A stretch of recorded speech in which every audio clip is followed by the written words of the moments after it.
Welcome back fair on black magic YouTube চ্যানেলে আপনাদের সবাইকে স্বাগত জানাচ্ছি। আমি শাহিন। তো এই কাহিনীটা একটা তেঁতুল গাছকে নিয়ে, হ্যাঁ তেঁতুল গাছ। তো আসুন আর বেশি কথা না বাড়িয়ে আজকের ঘটনাটি আপনাদের শোনাই। এই কাহিনীটা যে সময় হয়েছে এটা কোন একটা গ্রামের কোন একটি লোকে তোমায় বলছে। তো সেই লোকটা যেভাবে বলছে আমি ঠিক তার মতো করে বলার চেষ্টা করব। আমাদের এইটা খুব সুন্দর এবং খুব ছোট একটা গ্রাম। আমরা জানি বেশিরভাগ এলাকায়, আমাদের এই এলাকায় একটা বড় তেঁতুল গাছ আছে। হয়তো সেই গাছটার বয়স 100-150 বছর হবেই। সেই গাছে বর্তমানে অনেক বড় বড় তেঁতুল হয়। যদিও সেই তেঁতুলগুলো খাওয়ার পর কোনো সমস্যা হয় না, তবে আমাদের গ্রামে একটা কথা প্রচলিত আছে, এই তেঁতুল গাছে নাকি পেটনি থাকে। হয়তো শুনে একটু হাসি পাইব, তবু যাই হোক, কখন আমার চোখে কিছু পড়ে নাই, তো এসব আমি বিশ্বাস খুব একটা করি না। তো আমাদের গ্রামের অনেকেই বলছে ওই গাছের আশপাশ দিয়ে যখন আমরা রাতে কেউ যাওয়া আসা করি, তখন কেউ আমরা দেখি গাছের ডাল প্রচুর জোরে নাড়াচাড়া করতেছে, কখনো মনে হয় পানি পড়তেছে, কখনো হাসির আওয়াজ নাকি শোনা যায়, এরকম কথা সবাই বলে। তো একদিন কৌতূহলবশত, খুব ছোট্ট একটা ঘটনা, আমাদের গ্রামের মানুষের এত কথা শুনতে শুনতে আর ভালো লাগে না। তো একদিন আমি আমার বন্ধুদের সাথে চ্যালেঞ্জ করলাম, ওই তেঁতুল গাছতল আমি যাবো রাতের বেলা, বল আমি যদি যাই আর সেখান থেকে ফিরে আসতে পারি ঠিকঠাক, তো আমায় কি দিবি? তো আমার বন্ধুরা সবাই বলে, যদি পারস, আমরা এখানে কয়জন আছি? 5 জন। এই 5 জনে তোকে 5000 টাকা দেব। সেই সময় বললাম, 5000 টাকা? আচ্ছা সমস্যা নাই, অনেক টাকা। তোরা রেডি কর, কখন যাইতে হবে তাই বল। তো আমার বন্ধুগুলাও একটু বেশি ফাজিল, তারা বলতেছে রাত 2টা থেকে 3টার মধ্যে যাবি।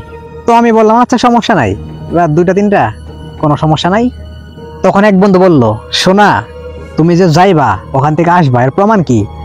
তখন বললাম তোরা কি প্রমাণ চাস? তখন এক বন্ধু বলল, ওই গাছ থেকে এমন একটা ডাল ভেঙে আনবি যেন পরের দিন আমরা সকালে গিয়ে ওটা মিলাই দেখতে পারি, হ্যাঁ এই ডালটা এই গাছেরই। তো বললাম ওকে, কোনো ব্যাপার না। তো সেদিন রাতেই রাত 2টার সময় বন্ধুদের সাথে দেখা করি, কিন্তু বন্ধুরা কেউ যাব না। তো বললাম সমস্যা নাই, আমাকে কাটার মতো একটা কিছু দে, আমি একলাই যাবো।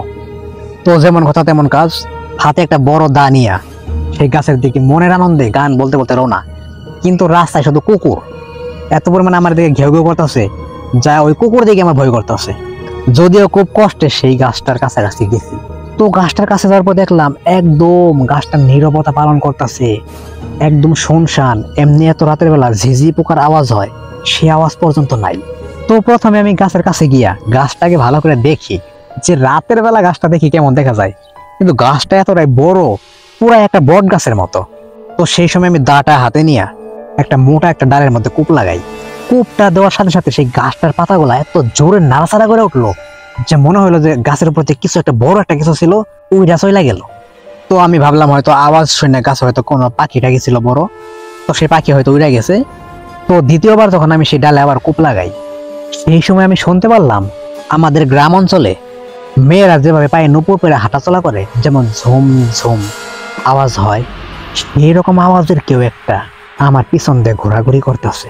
আওয়াজটা শুই না 1 সেকেন্ড আমি দেরি করি নাই, পিছনের দিকে তাকাইছি। তাকানোর পর দেখলাম না, পেছনে কিছু নাই, কিন্তু সেই আওয়াজটা তখন গাছের পেছন থেকে আসতেছে। তখন আমি ধীরে ধীরে সেই আওয়াজটা ফলো করে সেই গাছটার পিছনে যাই। পিছনে যাওয়ার পর আমি দেখলাম একটা মেয়ে হেঁটে হেঁটে ধীরে ধীরে ঝুমঝুম আওয়াজ সামনের দিকে গেতেছে। আমি পেছন থেকে বললাম, এই মেয়ে কে তুমি? এত রাত এখানে কি করতেছ? বিশ্বাস করুন, আমার মনে তখন এত সাহস যা ধারণার বাইরে। ভূত প্রেত এরকম কিছু মাথায় আসতেছে না। তো মেয়েটা শুধু হাঁটতে আছে, আমি শুধু তাকে ডাকতেই আছি, কোনো শব্দ নাই। তো মেয়েটাকে আমি ফলো করা শুরু করি। ফলো করার সাথে সাথে একটু সামনে এগোনোর পর দেখি সেই মেয়েটা আমার সামনে নাই। ব্যাস, তখন আমি একটা ভয় পাই যে সত্যি কি এটা অন্য কিছু। তো সেই চিন্তা বাদ দিয়ে যখন আমি সেই ডালটা কাটার জন্য চিন্তা ভাবনা করি, আবার সেই সময় আমি দেখতে পারলাম এই মেয়েটা সেই তেঁতুল গাছের উপরে একটা মোটা ডালে বইসা আছে, বইসা পা দুলাইতেছে। তখন তো সেই মেয়েটার দিকে আমি তাকাইছি। তাকানোর পর মেয়েটা আমার দিকে তাকায় একটা হাসি দেয়। তার হাসিটা শুনে মনে হলো একদম কিচির মিচির একটা আওয়াজ, যা কানে সহ্য করার মতো না। সেই সময় তার হাসিটা এতটাই ভয় লাগছে আমার। আমি বুঝতে পারছি এইরকম অলৌকিক কিছু আমি বিশ্বাস করি না, তার জন্য আমার কপাল আজকে এটা ছিল। ডাল তো ভাঙা ভাঙি বাদ, আমি তো সেখান থেকে ভৌ দৌড়। আর পেছন থেকে শুধু শুনতেছি, কে রে? সাহসের পরীক্ষা দিবি, ডাল নিয়ে যা। আমি আর পিছনের দিকে তাকাই নাই। তো আমি আমার বন্ধুদের কাছে যাওয়ার পর সেখানে গিয়া আমি পইরা যাই। তো বন্ধুরা আমারে তোলার পর পাশে নিয়ে যায়, কিন্তু পরের দিন আমার প্রচুর পরিমাণে জ্বর আসে। তো আমি সবার সাথে ঘটনা শেয়ার করি।